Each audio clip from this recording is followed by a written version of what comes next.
Captaincy নিয়ে বাংলাদেশ ক্রিকেটে একটা বড় ধরনের আলোচনা শুরু হবে এবং সেই আলোচনাটা অফিসিয়াল স্টার্ট হবে ঈদের আগেই। এবং আরো যদি স্পেসিফিক ভাবে বলি, আজকে 21 তারিখ, 24 তারিখে মাসের 24শে মার্চ এই আনুষ্ঠানিক আলোচনা দারুণভাবে প্রস্ফুটিত হবে। এটা নিয়ে অনেক আলোচনা, তর্ক বিতর্ক, হ্যাপিনেস আনহ্যাপিনেস, স্যাডনেস, অনেক কিছুই থাকবে।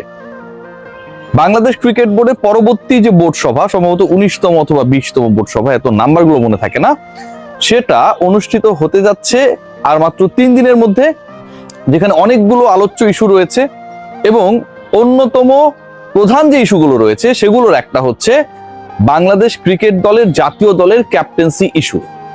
ক্যাপ্টেন্সি ইস্যু মানেই হচ্ছে নাজমুল হোসেন শান্ত জাতীয় দলের ক্যাপ্টেন থাকছেন কিনা, সেটা একটা বড় ইস্যু। যদি থাকেন কয় ফরম্যাটে থাকবেন সেটা ছোট হলেও বড় ইস্যু। টি-20 ফরম্যাটে নাজমুল হোসেন শান্ত ক্যাপ্টেন থাকবেন না, এটা মোটামুটি ডিসাইডেড, সেটেলড। সেই জায়গাটায় বাংলাদেশ ক্রিকেট বোর্ড কাকে রাখছে সেটাও একটা ইস্যু।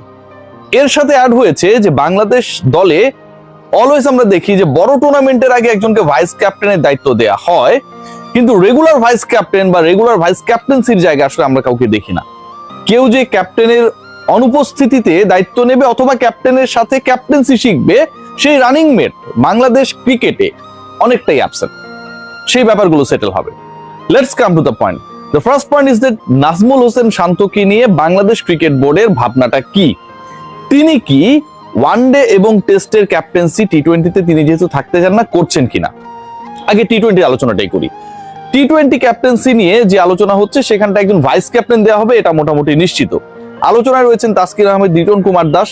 লিটন কুমার দাস আলোচনায় যতটুকু তার ক্যাপাবিলিটি অফ ক্যাপ্টেন্সি নিয়ে, তার থেকে বেশি তিনি আলোচনায় তার পারফরম্যান্স নিয়ে। সবশেষ যে 20-এর অধিক টি-20 ইনিংসে অর্ধশতক করতে না পারা, সবশেষ 3 ফরম্যাট মিলিয়ে 47টা ইনিংসে মাত্র একটা 50 করা, ওয়ানডের যে পারফরমেন্স সেখানকার কারণে তিনি দলেরই বাইরেও রয়েছেন। এখন লাস্ট সিরিজে লিটন কুমার দাস বাংলাদেশ দলকে জেতাতে বড় একটা ভূমিকা পালন করেছেন অ্যাজ আ ক্যাপ্টেন। উইন্ডিজের এগেইনস্টে উইন্ডিজকে বাংলাদেশ 3-0 হারিয়েছে। সেই লিটন কুমার দাসের অসাধারণ ক্যাপ্টেন্সির উপর নির্ভর করে লং রানে টি-20 ক্যাপ্টেন তাকে বানানো হবে কিনা। এবং লিটন কুমার দাসকে টি-20 ক্যাপ্টেন বানানো মানে কিন্তু পরবর্তী এশিয়ান ইভেন্ট এবং পরবর্তী আইসিসি ইভেন্টস এর জন্যই তাকে ক্যাপ্টেন বানানো। খেয়াল করে দেখবেন বাংলাদেশে এশিয়া কাপ রয়েছে সেপ্টেম্বর অক্টোবরের ওই সময়টায়। যখন বাংলাদেশ এশিয়া কাপ খেলবে টি-20 ফরম্যাটেই খেলবে, কারণ পরের ওয়ার্ল্ড কাপটা অথবা পরের আইসিসি ইভেন্টটা হচ্ছে টি-20 ফরম্যাটে। আবার পরের বছরে ভারতে রয়েছে টি-20 বিশ্বকাপ। সো আপনি যদি কাউকে ক্যাপ্টেন্সি দেন রাইট নাও, নাজমুল হোসেন শান্তকে সরিয়ে বা নাজমুল হোসেন শান্ত স্বেচ্ছায় সরে যাবার পর, তাহলে তাকে তো অন্তত এশিয়া কাপ ওয়ার্ল্ড কাপ পর্যন্ত অন্তত একটা বছরের জন্য ক্যাপ্টেন্সি দেওয়া হবে।